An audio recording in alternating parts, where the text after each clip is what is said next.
Ayan nga. So, eto naman po yung kay Manscarpio, mga kababayan. Pakinggan ho natin ha. Naku, ang dami ho talaga. Ang dami talaga na inilatag, inihayag nito pong si Ramil Madriaga dito po sa hearing na ito, mga bossing.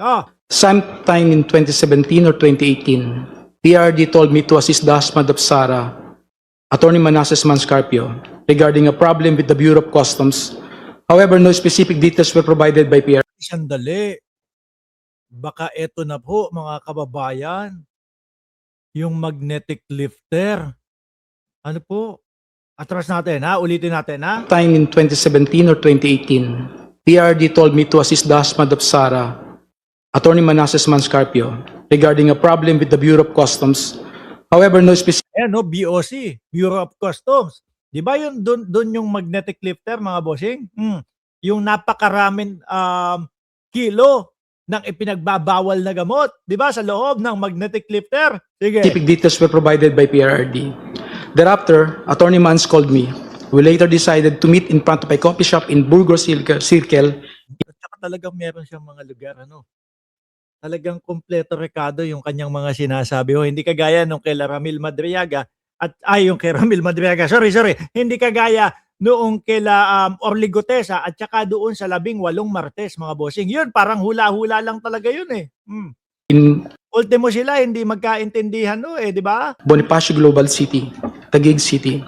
During our conversation, he asked me to assist in facilitating the release of what he called construction equipment, which was plugged and confiscated by the Bureau of Customs. Attorney Mans gave me a contact person, a female lawyer, to coordinate with it regarding the BOC problem. After 2 days, I went to the BOC to meet the female lawyer to discuss the release of. So talagang meron na magnetic lifter na issue. Di ho ba? At merong pinag-uutos sila na ayusin. Construction equipment. This time, I learned that the construction equipment was actually magnetic lifters. Ayan na nga. Ayan na, mga kababayan. Nagka-problema nahuli. The same were confiscated because it contained a large amount of shabu. However, the female lawyer informed me that it was difficult to release the same because it was a hot item. 22. I reported this to Attorney Mans and we meet again in the same spot in BGC, Taguig City. This was the last time we met regarding the issue. Later, I learned that the content of the magnetic lifters is at least 500 kilograms of shabu worth 4.3 billion pesos. Wow! 4 billion mga kababayan. Ngayon, titingnan natin, paano mo nga naman talaga masusugpo ang ipinagbabawal na gamot sa Pilipinas? Baka matagal na din nilang pinag-aralan ito, ano? Dahil tayo ang nagpapasok, ang ipapamukha natin sa mamamayang Pilipino, tayo ang susugpo. Yung pala, ang susugpuin, mga bossing, yung mga kalaban doon sa negosyo. Kaya kung makita ho natin, baliktad yung kanilang reward system. Imbis na ho sana buhay, mas malaki ang makukuha kasi nga mahahagilap o madidiscuss nung mga nakahuli o nung mga hinuli kung sino yung kanilang mga amo. Kaya lang baliktad ho. Pagpatay, mas malaki ang makukuha. Para ho siguro hindi sila maituro, mga kababayan. Para ho siguro hindi na umabot yung ipupunto, ituturo noong mga mahuhuli. Kaya baliktad, no? Pagkabuhay, 500,000 lang yan.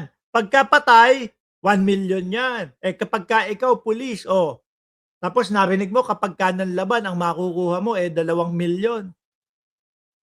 Di panlalabanin mo na lang yan. Di ba? Pag naglaban, pategi na, tsugi na, wala nang maituturo. Naku mukhang talaga hong tinik sa kanila. Ito pong si Ramil Madriaga, mga bossing No? Tsaka hindi lang ho yan, mga kababayan. Eto pa, may karuktong pa ho. Madam Chair, that the committee secretary flash paragraph 55 of the supplemental affidavit on the screen. Hindi na ako masyadong magsasalita dito Hayaan natin na sila ho ang magpaliwanag ng lahat Kindly flash paragraph 55 of the supplemental affidavit.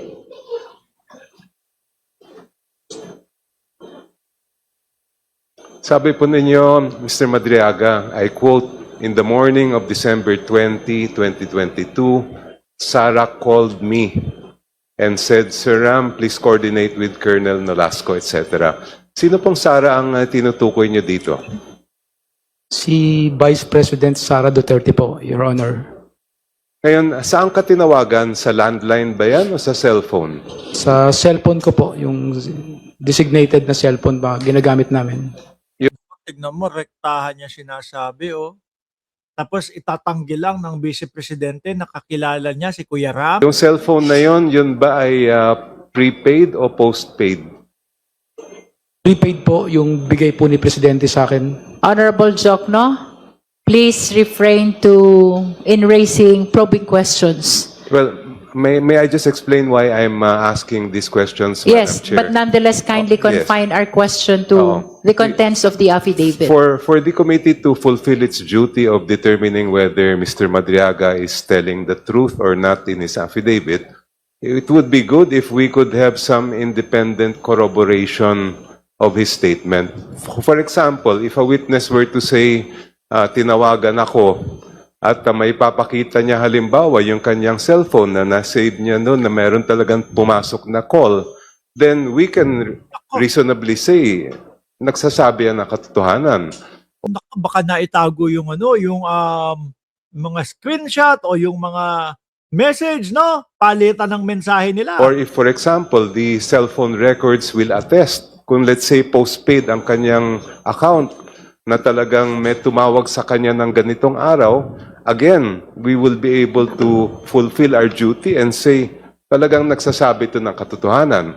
At the same time, we can also, through the cellphone records, assuming, let's say, it's a postpaid, even identify kung nasaan lugar siya noong certain day and time. So that's why I'm asking these questions, simply for us to be able to fulfill our duty Honorable of assessing Jokno, the truth. But I do have just a few more questions, if I may, Madam Chair. Of course, Yes, please. if it is probing, I will submit to the discretion of the court, of the Honorable Chair. Nabanggit nyo rin sa paragraph 55 na meron kayong natanggap na text message. Ang tanong ko lang po ay, na-save nyo ba yung message na yon? Yung sabi ninyo dito na galing kay VP Sara? Lahat po ng text niya sa akin, tsaka nila Colonel Nolasco, tsaka si former President, nakasave po sa iPhone ko. Naku, ayan.